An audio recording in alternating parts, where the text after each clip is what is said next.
All right, folks, here we go. It's another Sunday, so that must mean somebody got fired. We had two guys, big-time guys in the SEC get fired. Hugh Freeze, there was a pretty good chance that was coming. Talked about that a little bit last night. I was like, man, I don't know how you survived this. World's biggest pillow fight occurred yesterday with Kentucky versus Auburn, 10-3, baseball score. So I think that was the final straw. Auburn's had multiple losing seasons in a row under Hugh Freeze.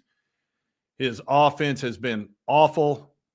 Better get something to drink here. But, yeah, he's gone.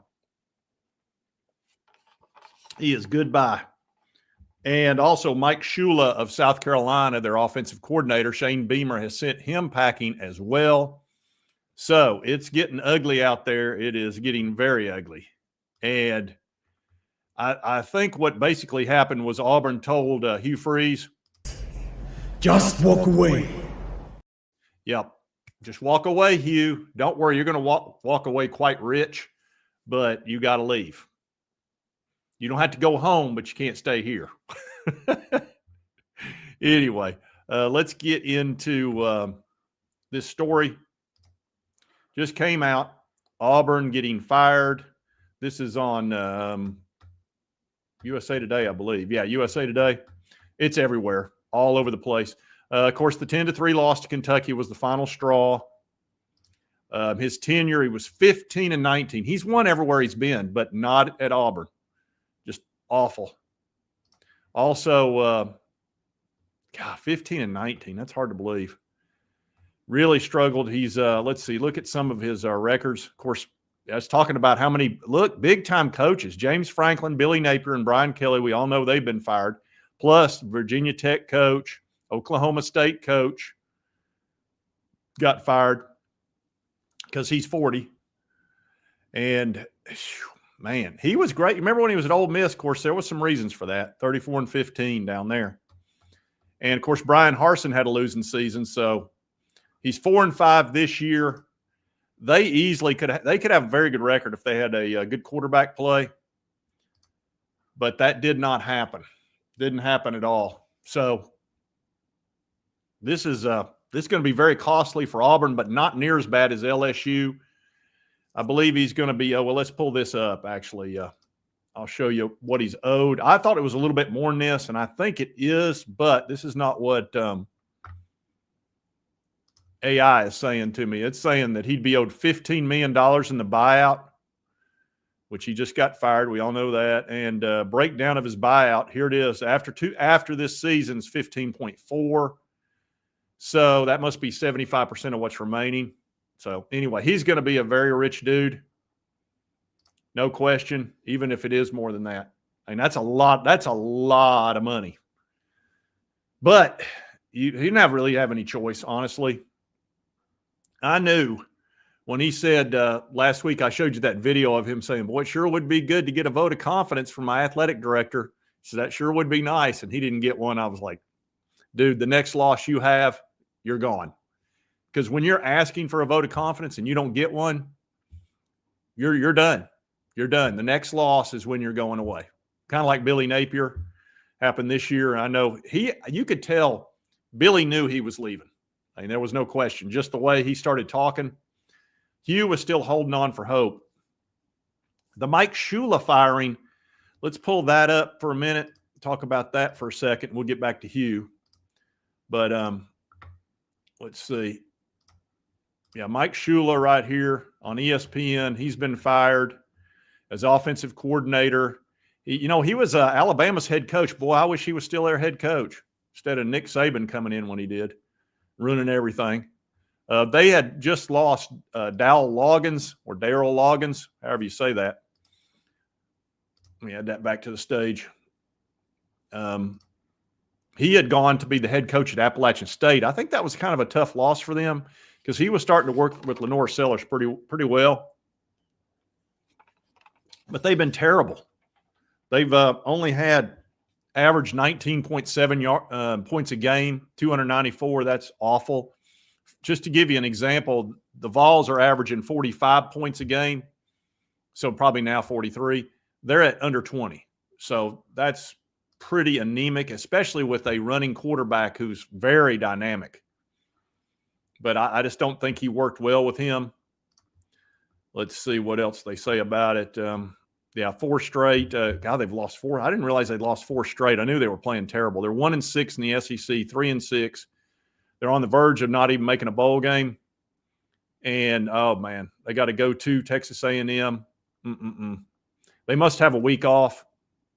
That's when you want to do your firings, is when you have a bye week. That way you can get your coaches squared away.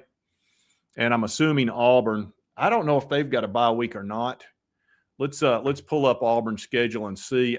They probably do, although they may be so angry about losing to Kentucky, who was, they're at the bottom of the SEC, folks. Let's pull up and see if they've got a bye week.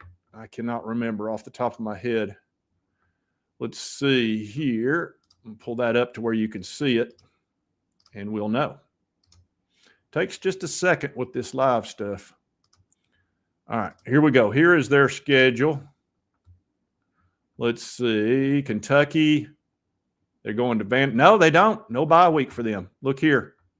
They're going right to Vanderbilt. So, nope. That's a little surprising. You would have thought they would have waited till after Vanderbilt. Wonder why they didn't. And they could have fired him right here. Then the interim could have come. Well, I guess they were just tired of it. They were done. And they didn't want to watch him lose to Vanderbilt, which Vanderbilt will be favored in that game, won't they? It's at Vanderbilt. Diego tried to make a comeback against Texas yesterday. That was pretty impressive.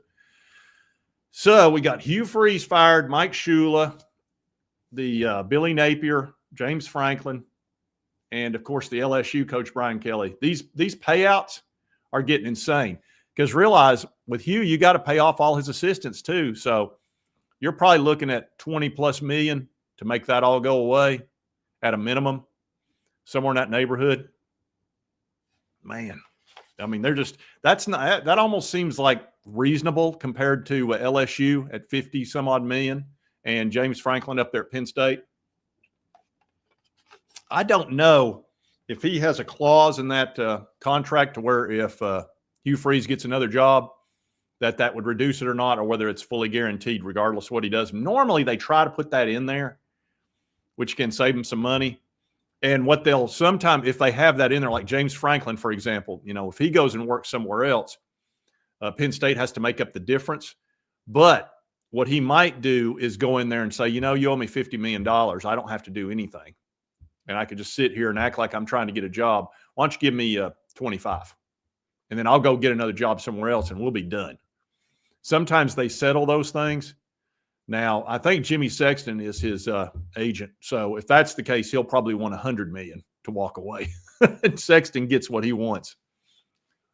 But anyway, so 2 huge firings. I was right in the middle of a video, by the way, talking about Auburn and some other teams and talking about the rough Sunday this is. And I had to break in and do this because this is live and talk about it. But I did put a little snippet. You're going to see a video that will come out later today where I'm talking about Auburn. So don't go in the comment section and wear me out about it because I break into that video and say, look, I'm going to do this live because I just found out about it. And I had to do the same thing with Mike Shula, I think. So look, YouTube, man, it's fast and furious, especially on a Sunday. You're trying to put out a video and just boom, boom, boom. Here comes the firings. Boom goes the dynamite. So let's see what y'all are saying about this. Let's see. We'll get into some of these comments and see. I know y'all aren't surprised. Let's see if we got any Auburn folks in here too. Oh, don't be talking about Heupel being let go. That's crazy. He's 6-3. He's won 30 games in the last 3 years. No, I think Jackpot will be thrilled. Actually, I think he'll be very happy that Mike Shula is gone. Look, he wants them all gone. He wants Hugh Freeze. I mean, not Hugh Freeze. He wants Shane Beamer gone. He's been wanting him gone for a while. He had to be nice to him, though, for a while when they won 9 games last year. Sexton is the devil. Jimmy gets what Jimmy wants. You're going to upset. Jimmy's upset right now by you saying that. If y'all know Seinfeld, you'll know that. You'll get that reference. Thank you there, Silver Sergeant. I appreciate that. Yes, Sexton's, he's led to a lot of these raises and all. I mean, the problem is he's the agent of all of these coaches just about. So when you're negotiating with him, you're really negotiating against yourself because he's got all the coaches and he's like, look, don't say yes to any of this till I get you up. I mean, you can only imagine the levers and the strings that he's pulling. It's got to be a nightmare dealing with him because he knows he's got you. And a lot of these fan bases, they won't handle it. What up, Go Dogs? Let's see. Well, yeah, he might. He's no dummy. I'll tell you that. He's no dummy. Let's see. Yeah, it has. Look, folks, I've told you many times, it's going to get worse before it gets better. Dalton from Roadhouse, he's told you many times it's going to get worse before it gets better. Roadhouse. Going to get a lot worse. Jimmy, I don't know how old Jimmy is. He's probably 50 or 60, something like that. Let's see. Hold on. Let me get back in here. Get that off of there and add another comment or two. Why didn't the coaches have backup? Well, look, it's hard to have competent backups because they all leave, especially want to know why Georgia is so gettable right now? And they've only lost one game, but every game, it seems like they could have lost, Tennessee being the biggest one. They don't have those 5-star backups that are juniors and sophomores. They've got 5 stars, but they're freshmen. So if your starter gets hurt, yeah, you're putting a big-time 4 or 5-star in there behind him, but he's 18 years old. I'm telling you, see, Nick Saban, he would always have a backup that was a junior, all right, some 5-star junior that had waited for 3 years to get on the field. So if he lost his starter, there would be a small drop, but it wasn't very big. Now it's a big drop. You're going from a senior to a freshman who has not seen all the things, and hasn't built up his strength and done all the things that you've got to do to play in big-time Power 4 football, especially the SEC where it's, man, I'm telling you, us regular folks, we wouldn't last to play in there. I mean, you see those guys, the way they hit. Lord, Oklahoma was knocking the crap out of us last night. Jeez, those defenders are vicious. We still almost won that game. Dang, we should have won that game. Mario Cristobal has now once again lost 2 in a row. This is where I win 7 or 8 in a row, and then they fold. Why does Miami fold every year like that? It doesn't make any sense. Oh, boy, Lane Train. Florida's got to let go of the Lane Train. So does LSU. Folks, here's the problem with that. Y'all keep going after everybody else's coaches, and you're pushing up their salaries and making everything crazy. So when people want to go buy tickets, instead of paying $50 or $40 for a ticket, they have to pay $300. Well, that's because you got to pay NIL, and then you got to pay these coaches' salaries that are insane, and then you got to do the buyouts. LSU's governor has stepped in. He fired the athletic director over that buyout, fired him. Now, we haven't got direct word that the governor himself fired him, but he's gone, and the governor came out right before that and said, we're not putting up with this. So I'll bet you LSU's been put on a budget. Like, yeah, you're going to get a good coach, but you're not going out there and offering some ridiculous price. And you're not going to Jimmy Sexton and say, we'll sign whatever. That governor's not going to let it happen. And I don't blame him for that. If you're a governor, you're trying to take care of a whole state with limited budget. And all of a sudden, here's a $50, $80, $100 million being crapped away. That's very frustrating. So LSU's not a dumpster fire. That's a great place to coach. I mean, you've got an incredible fan base. You've got fantastic recruiting and good money, but you have to win at a level that's, look, if I'm Lane Kiffin, I'm not going anywhere. I'm staying at Ole Miss where everybody loves me. I'm not going to get fired for going 9-3 a couple of years in a row like what happened to Brian Kelly. Kelly won, what was it, like 30 games in 3 years just about? And he was, 5-3 this year, and he's gone. They were willing to pay him over $50 million to get out of there. And Brian Kelly's a solid coach. He's kind of a butthole, though. I think that played a role. I think he was you saw how nasty he got towards the end when he was screaming at those reporters and going nuts on them. So their offense was really struggling too. See, that Nussmeier has got a great arm, but he's not a dual threat. You almost need a dual threat these days. Unless you're running a Josh Heupel offense. Then you just got to be accurate. And you got to have good timing. Yeah, he should absolutely stay put. There's no question. He shouldn't go anywhere. I mean, think that through for a minute, everybody. He's got all the NIL money he needs. Look at all the great players he brings in. He's treated like absolute gold down there, and he's being paid like a king. Why go somewhere where you're going to be under the gun and you're not getting – it's not like you're going to have any much better players, I don't think. I mean, you might have slightly better players, but you're also going to deal with a lot of egos when you start doing that. See, he brings in guys that he knows he can coach. I don't know. Says he leave for – you might be surprised what Ole Miss is willing to put up to keep him. See, here we go. See, he's making $9 million a year. That's way more than enough to coach football. But because LSU and Florida are desperate for him, they're going to throw stupid numbers at him. And I got a video coming out on that in a day or so that explains all that perfectly. But they're going to throw stupid numbers at him. I have the numbers, and it's going to make you want to puke. And then Jimmy Sexton's coming back with crazy. I mean, it's just a whole mess. And what's going to happen is Ole Miss going to have to give some stupid contract, that huge raise, and they're going to go around and do that all over the SEC, because there used to be an unspoken rule. You don't go after another SEC head coach. If you're coaching, if you've got an SEC team, you don't go after another SEC. That was just understood for decades. Not anymore. If you're winning, we're coming after your coach. And if you want to keep him, you're going to have to give him a stupid contract. And I keep telling folks, if you'll quit doing that and go, like Florida needs to go get Alex Golish. Offensive coordinator at Tennessee, was fantastic. We loved him. He goes down to USF, starts whooping up on top 25 teams with a non-Power 4 team, which is really hard to do. His offense is great.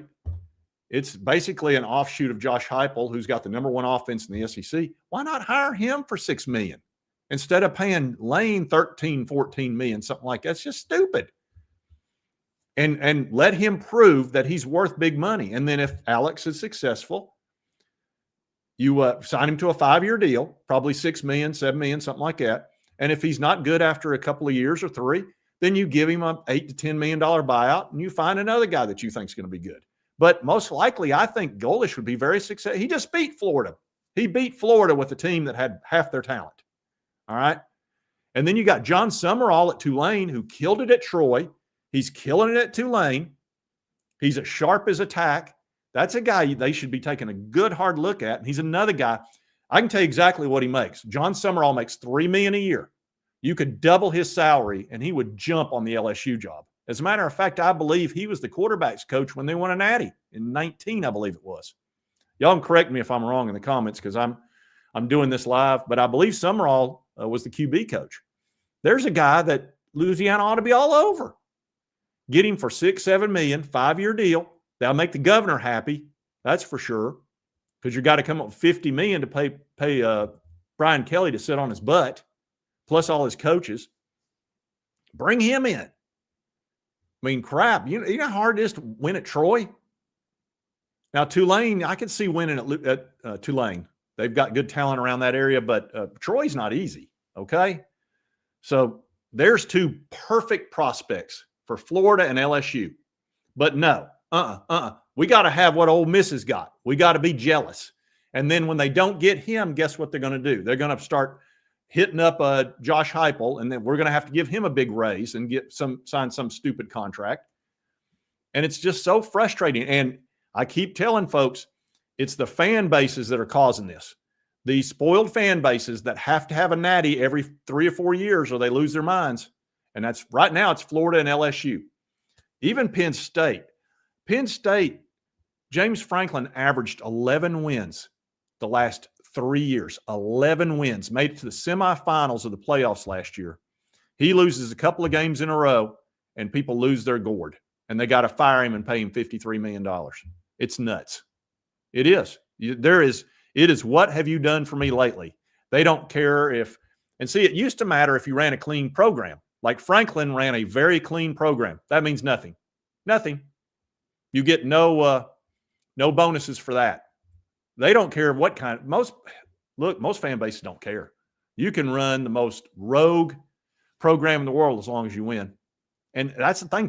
Franklin was winning. He just couldn't beat Ohio State. Well, it's because Ohio State had a lot more talent than he did.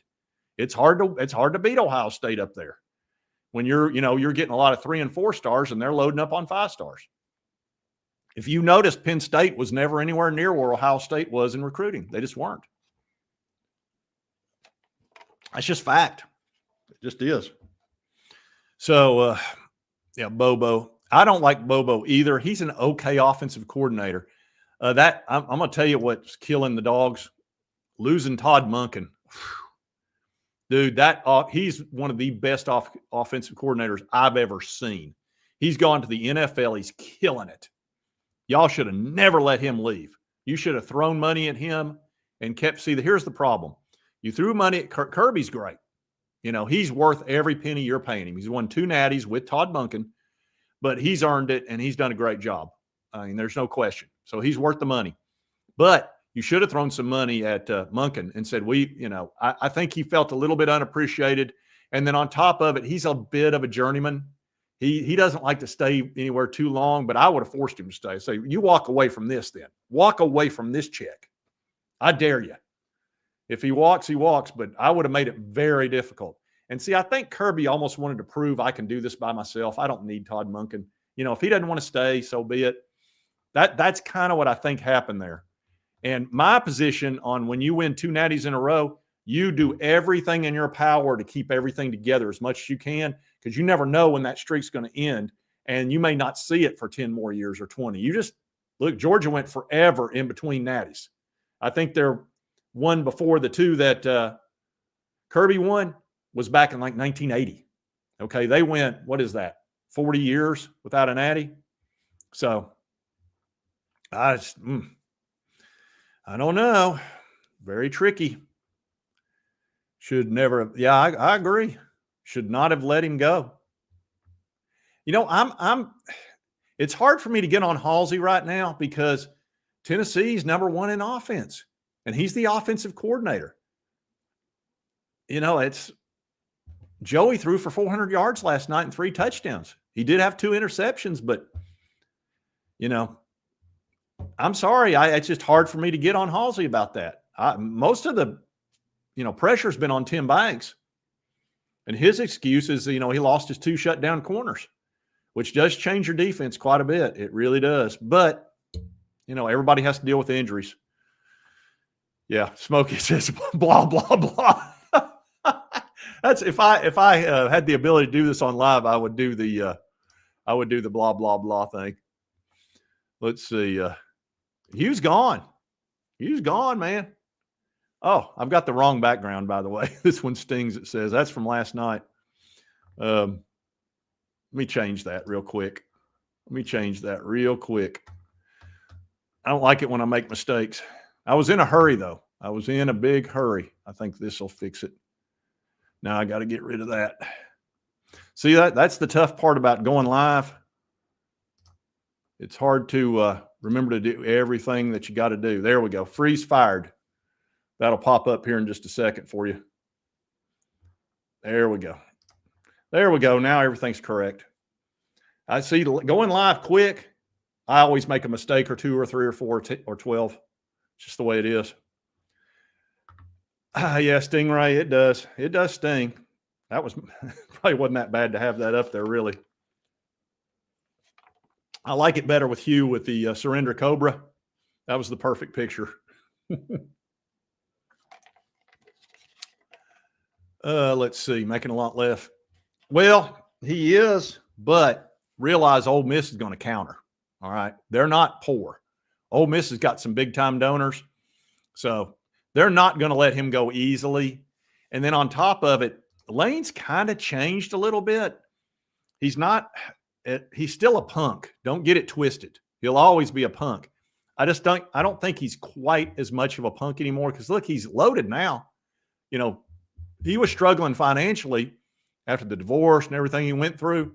And then he wasn't making a ton of money down there at that little Florida school. But now he's made $9 million for multiple years in a row. He's golden. So, and here's the thing about money. Now, I wouldn't know this because I'm not some rich guy, but I would think once you get over a certain amount of money, an extra $1 million, especially in that tax bracket, is not that big a deal. You know, if somebody, how much does your life change if somebody pays you $9 million as opposed to 10? Or let's say Ole Miss is willing to go to 11, but he's being offered another $1 million or $2 million on top of that. What difference does it make? What are you going to do with the extra $500,000 after taxes? Is it going to change your life any? No, not at all. And here's what will change your life. Here's what will change your life, Lane Kiffin. Right now, you're able to do whatever you want to do at Ole Miss. They're not going to question you. They're not going to give you any crap. They love you. If you win 8 or 9 games for 2 years in a row, they're fine. They're fine. They're like, we love Lane. He won 8, 9 games, went to a great bowl game. Their expectations are so low. Anything you do is going to be fine. You know, even if you had a 7-5, yeah, they'd be upset a little bit, but they'd be like, remember before Lane got here, what it was like? So it's important to remember that. Whereas if you go to LSU, if you go 2 years in a row, 9-3, your next bad series of games, you're gone.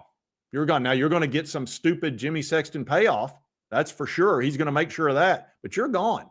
And the hate you're going to get, What do you think Brian Kelly's life was like the last 12 months?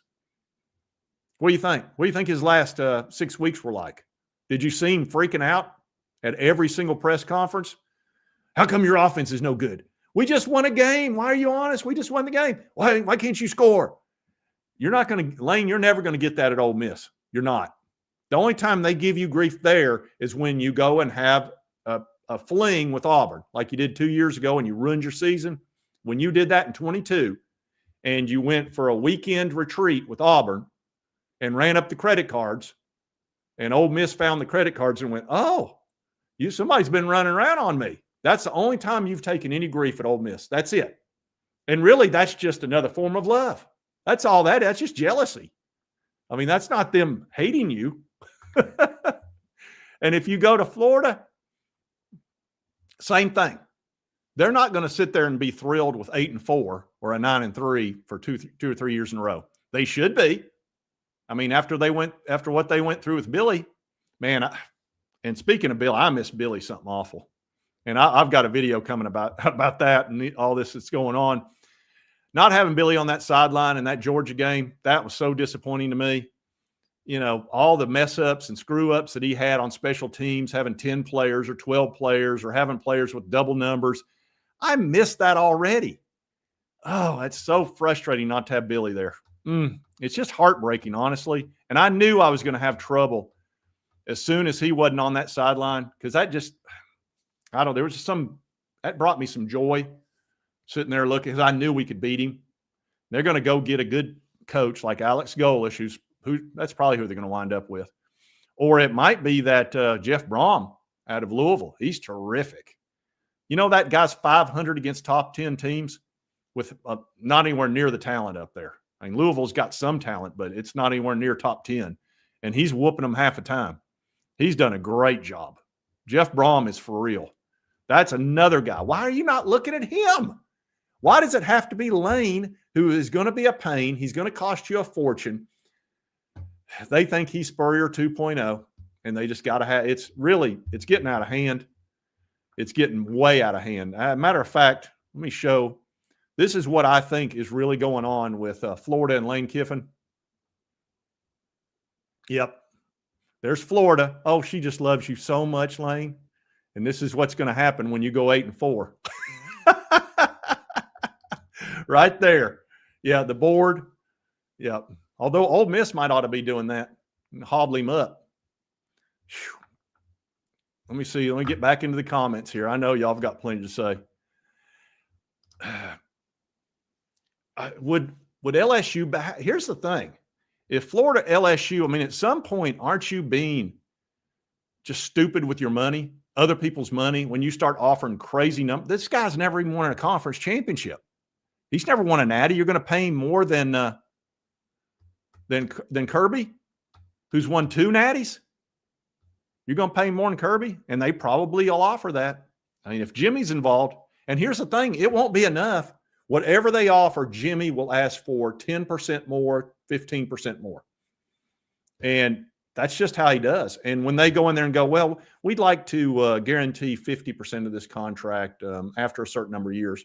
And Jimmy's going to say 100% guaranteed, or we won't even consider looking at it. 100% guaranteed, 8 years, some crazy number per year with guaranteed raises. And if you let him go, you're giving us all the money, all of it.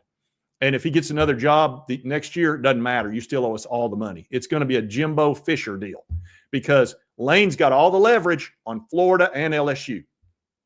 Now, granted, if the governor steps in at LSU, he doesn't.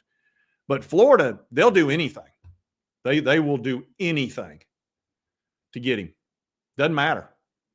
And that's not a good situation to be in. You have no leverage. He has all the leverage. If you do get him, it's going to be awful.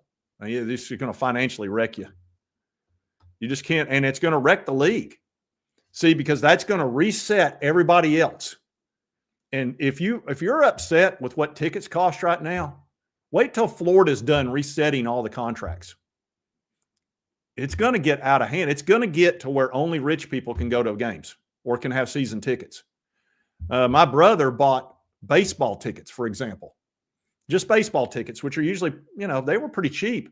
They tripled after the Natty because you had to have the new stadium. You had to pay Tony Vitello $3 million, which he left for San Francisco of all things. And you've got to have NIL money. So now that tripled. Same thing, football and basketball. I mean, it's Danny White. They call him Danny Dollars because he wants money constantly, and it's to keep up. So let's say Florida goes in there and resets the whole conference. Oh, we're going to pay some stupid amount to Lane. Now, every other coach is going to go, oh, Lane's making this amount. I've got to be at least right here. And Kirby Smart's going to say, oh, if Lane's here, I got to be here. I've won 2 natties. He's won nothing. He's won nothing. You better put me here or I'm going to look around. I'm going to look around hard. And Kirby'd have plenty of people very interested in him that would do this.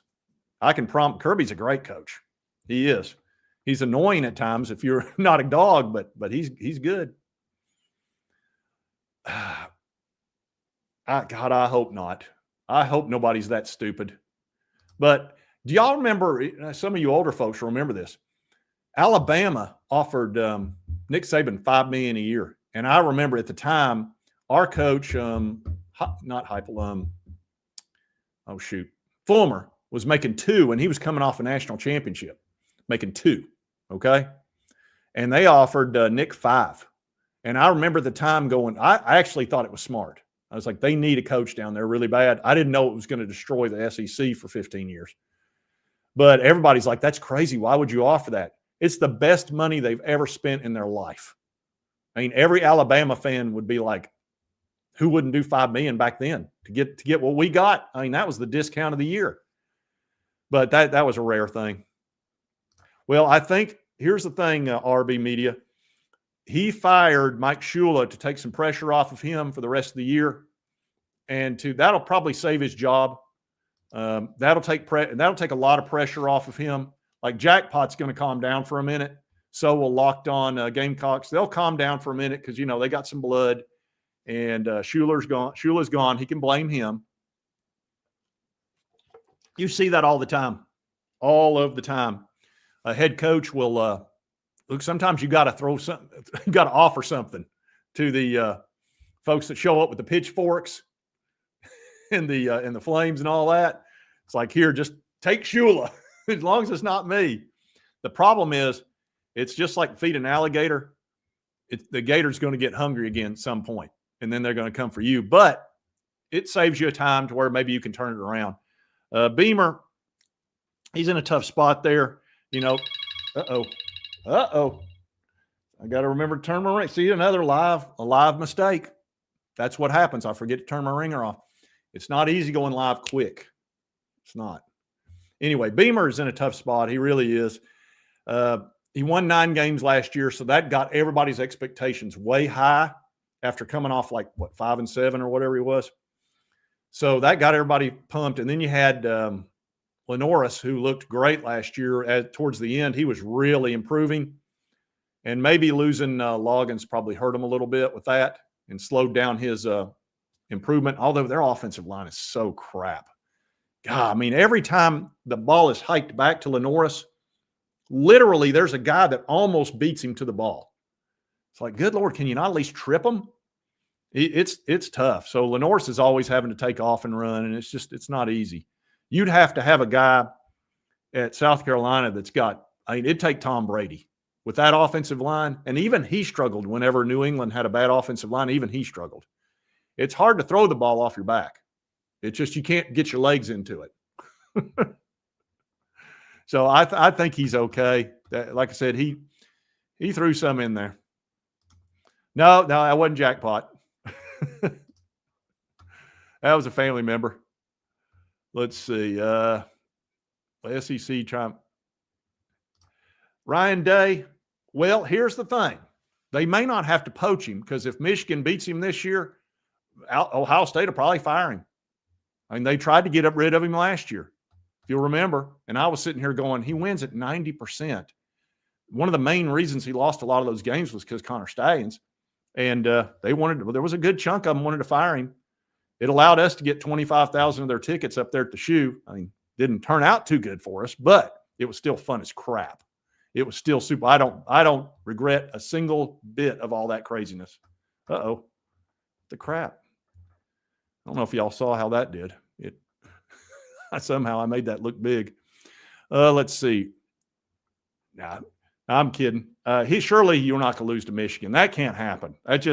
Look, there are certain things in the whole hemisphere of the world that shouldn't happen. Michigan can't win that because Dave Portnoy, I can't take any more of him. He's already obnoxious as crap. If Michigan beats Ohio State, it's going to be epic. He's going to, every time he goes to one of those stupid little pizza places and takes a bite, he's going to laugh at Ohio State. He's brutal. Anyway, cats are just spinning their wheels. Which cats? Talking about, Kentucky's happy. Look, they got their one SEC win, and all they care about is basketball up at Kentucky anyway. We all know that. It's a basketball school. Calipari told you that. The moose out front should have told you. Some of y'all will get that. Let's see. Tebow. No, Tebow's not going anywhere. Tebow's golden. He just shows up and puts that product in his hair and talks and then goes and works out. He's fine doing what he does. Talking about, let's see. Yeah, I've been hearing that name, Lincoln. Why is everybody so excited about Lincoln Riley again? I wouldn't trust him. After what he did to Oklahoma, I wouldn't trust Lincoln Riley. I thought that was really crappy what he did. That's because he didn't want to play in the SEC. He didn't want to coach in the SEC. And if you're hearing me, Lincoln, you're a chicken. You're a big old chicken. You need to go play for the Gamecocks. That way it'd fit right. Dion. I'm just so glad that Dion is, on the other side of it. He's got so many health problems. Golly, Dion has had just a terrible time. I really feel for him on that too. Let's see. Yeah, they're having a bad season. He's having a bad season personally. I hate that he went through all that and he's still dealing with it. I have a lot of empathy for people with health problems. Let's see what else y'all are saying here. I wish they would offer me the head coaching job. I'd come there for a lot cheaper and I would go and spend money. Here's what I would do. If I was coaching Auburn, I would keep everything the same except one thing. I'd go get a really good offensive coordinator and I'd go get a quarterback. Those would be the two things. I'd leave the defense alone. Leave it alone. You are one offensive coordinator and really good quarterback away, and y'all could be painful. You could be a real pain to deal with because you're tough on defense. You really should have been undefeated through the first 5 or 6 games, but unfortunately, you got to score points. That's why when people get on Heupel, I'm like, look, we're in every game. Just about. We can win just about every game we're in because we score points. Even against really good defenses, we can score. Like Oklahoma's got a great defense. We scored against them. We moved the ball. We got twice as many yards as they usually give up. They were giving up like 250 yards a game. We got almost 500. So I know with Josh Heupel, we have a chance to win every game just about because he's going to score points. The big issue is whether or not our defense plays well. That's it. And that's where we need to start focusing some energy. But it's tough because we're getting ready to see a very different college football coming at us the next few years, especially not as much this year. You're starting to see it, though. You're starting to see juggernauts like Georgia and Alabama. They're gettable. They used to not be gettable. I'll just go ahead and tell you, I remember about 10-year period of time there where when we played Alabama or Georgia, I was like, just don't embarrass us. I was like, maybe we can be in the game in the third quarter. I'm just being real with you. You all remember that. Now, we had Georgia by the throat. That's just a fact. Georgia fans will tell you that. And even Alabama, we beat them 2 out of 3 years. They got us this year down there because of a freak play. But we played right with them. We had more yardage than they did. We played with them. And you're going to see more and more of that. Even some of the teams at the very top, the Ohio States and Oregons that are way top right now, when they only have 20.5 to spend with this house arrangement, however long that lasts, you're going to see a lot of teams that are very gettable. And here's the other thing with that. If teams will spend that, like Indiana's doing right now, Indiana is a force. Man, I've been watching them play. They're going to give Ohio State all they want in that conference championship game. And they're probably going to both go in there undefeated, assuming that Ohio State beats Michigan. And I think that's going to be a great ball game. That's going to be worth watching for sure. So you're going to see a lot of that everywhere. The SEC's, you're already seeing it in the SEC. And we're going to 9 games next year, which is Sankey's an idiot for that, by the way. 9 games. We're going to beat the crap out of each other. It's going to be worse than you've ever seen. You think this year has been bad? Next year is going to be worse because, again, you're working with 20.5. That means Ole Miss, Georgia, Vanderbilt, all these teams are going to have the same amount of money to work with. Now, Vanderbilt probably won't spend that because they're really an Ivy League school in the SEC. But all the other schools will be able to do that. They're going to come up with their $15 million for football and their 3 or 4 for basketball and then baseball and women's basketball. So everybody's going to have about 15. And you'll be able to have some NIL money, but you've got to go through this Deloitte thing, and it's going to be kind of messy. So for a few years, as long as the House settlement lasts until we go to collective bargaining, you're going to see a lot of teams the top teams are going to come down and the bottom teams are going to come up, and you're going to start seeing parity, which is what they've got in the NFL. That's why you see so much parity in the NFL. You're going to see that in college football. If you're at the bottom or in the middle, you're going to love this. If you're at the top, you're going to hate it. I'll go ahead and tell you the Alabama, Georgia, Ohio State, Oregon, all those teams at the very tippy top, they're going to hate this 20.5 because they're not going to be able to have that huge advantage in recruiting and with the transfer portal. And I think the portals had a huge role in this too, because you are not going to be able to keep any 5 stars on your bench unless they're true freshmen if you're not playing them, because they don't have to put up with it. They can leave immediately the next year and go anywhere they want. They'll get playing time and money. And just offering money is not enough. You got to give them playing time. And that's why you're going to see teams. That's exactly why you're seeing Georgia and Alabama pulling down some. I mean, they're still great teams, but they're not like ridiculously better than everybody else. And Texas too. I mean, you're seeing that Texas is they spent that ridiculous amount of money for a couple of years, and it's starting to come down a little bit. So it should be great for the health of the sport to have so many teams involved and have a chance to win a national championship. That's always better. It's one of the reasons why I think the NFL has become so popular, and it's incredibly popular. Whereas Major League Baseball, you've got a handful of teams that win, and that's it. If you're not the Braves or Los Angeles or, there's 5 or 6 teams that can win a world championship in baseball, and that's it, because they're spending $200, $300, $400 million on their salaries. And you've got teams like the Brewers that are spending 50. they're never going to be able to compete. But in college football and the NFL, if we're all spending about the same amount of money, you're going to see tremendous parity. Then it's about coaching and getting the right quarterback and things like that, and luck and injuries, which, like I said, it should be really good for college football. It'll be frustrating, though. There's going to be a lot of frustrations in this because you're going to lose a lot of great players to the portal, and we're already seeing that. And they're going to hit you up for money constantly. The players are. One of the biggest problems our team, Tennessee's having, two of our highest paid players are on the bench, and that's Jermod McCoy and Gibson, our shutdown corners that were huge in our defense last year. They're sitting on the bench, and all that money's, it is what it is. So it's a money game now. It really So, again, getting back to the Hugh Freeze thing, getting back to the Lane Kiffin and all that, I'm just hoping that Lane stays where he's at. I think that would be best for everybody. And Florida and LSU need to get a clue. They got to quit pushing up. I'm telling you, it's going to get to where you're only going to be able to watch football on TV. You're not going to be able to go to the game. That's going to be for corporations and rich folk. That's what it's going to be, or people that want to spend a huge part of their budget on games, which some people will still do. But I'm very concerned for anybody in low income situation. If you're not, at least upper middle class, you're not going to be able to go to the games, and that sucks. When you've got 100,000 seats over there, everybody should be able to afford to go to those games. This is a community thing. It's a state thing. And if we price everybody out of this except upper middle and super high income folks, that sucks. I hate that. I really do.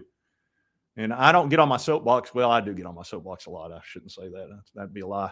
But I don't like that. I don't want things to get priced out to where, a family of four, a guy makes $50,000 a year, ought to be able to buy some tickets for his kids. But we got to pay Lane Kiffin $20 million. That's disgusting. And I'm going to get mad now. See, I got myself all worked up again. Anyway, I've talked enough about this. I'd better go. I'm going to start getting too obnoxious. Anyway, I appreciate y'all showing up for the live event here. And I've got another video that's coming out a little bit later today. I think it'll be fun. You'll enjoy it. You'll get a few laughs out of it. Anyway, we'll see you next time on Sports Talk Jay. Dang, I got to calm down.